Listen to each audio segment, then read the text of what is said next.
دیکھو رسول اللہ صلی اللہ علیہ وسلم نے جب بت پرستی کے خلاف جہاد شروع کیا, لوگوں کو بتایا, تو وہ الٹے الٹے تانے دیتے تھے.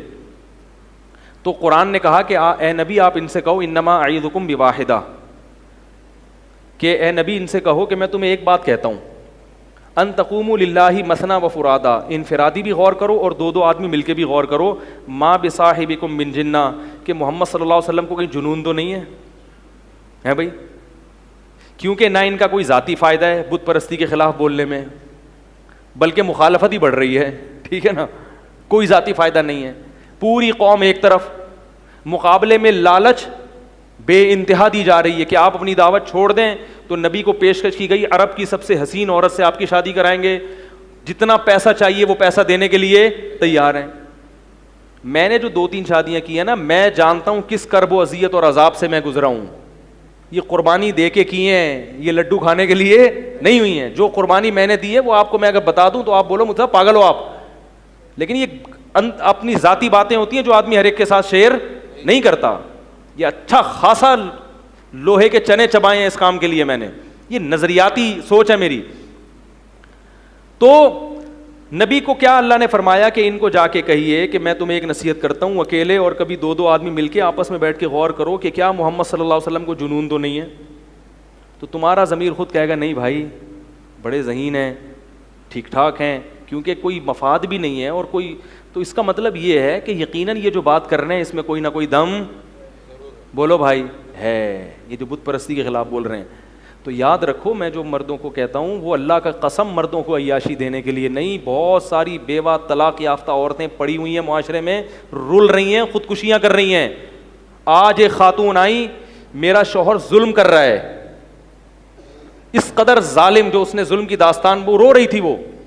کہہ رہی ہے مگر میں طلاق کی بات کرتی ہوں تو میرے گھر والوں نے میرے لیے دروازے, کیسے ظالم ماں باپ ہیں یار. بھائیوں نے کہا بس ہم نے رخصتی کر دی, اب گھر آنے کی ضرورت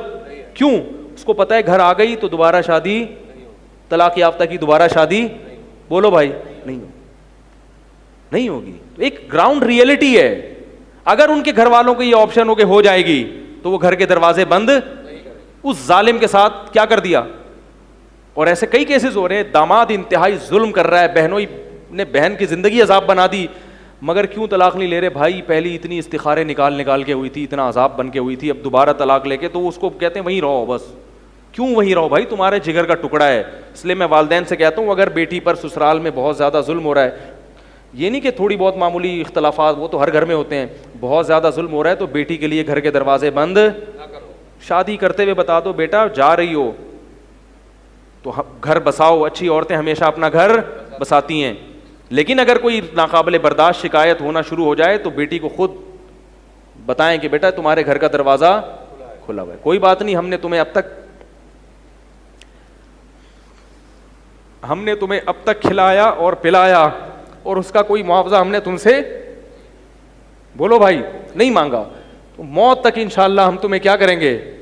کھلائیں گے. کیونکہ بھائی اور باپ ان میں اگر غیرت ہو تو وہ عورت کو بوجھ, بولو بھائی. مجھے افسوس اس لیے ہوتا ہے کہ تمہاری بہن ہے, ایک چھاتی سے اس نے تمہارے ساتھ ماں کی چھاتی سے دودھ پیا ہے, اور تم کیسے بے شرم ہو کے اپنے گھر کے دروازے اس کے لیے روڈوں پہ رول رہی ہیں. طلاق دے دی نا شوہر نے, روڈوں پہ رول رہی ہیں, بھائی نے دروازے بند کر لیے, ماں باپ نے دروازے بند کر لیے, نہیں یہ ٹینشن ہم نہیں پالیں گے.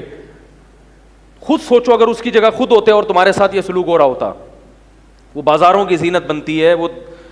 کیا کیا ہوتا ہے, وہ یہ تو ہمیں پتہ ہے نا, جو رابطہ تو ہمارا ہے لوگوں کے ساتھ.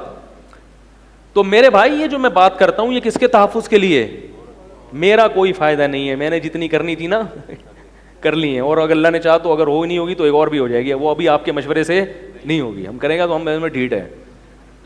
کر کے بتانے والے لوگوں میں سے ہیں, پوچھ کے کرنے والے لوگوں میں سے نہیں ہے. کیونکہ اب اتنا ہم نے اتنی اس میں جو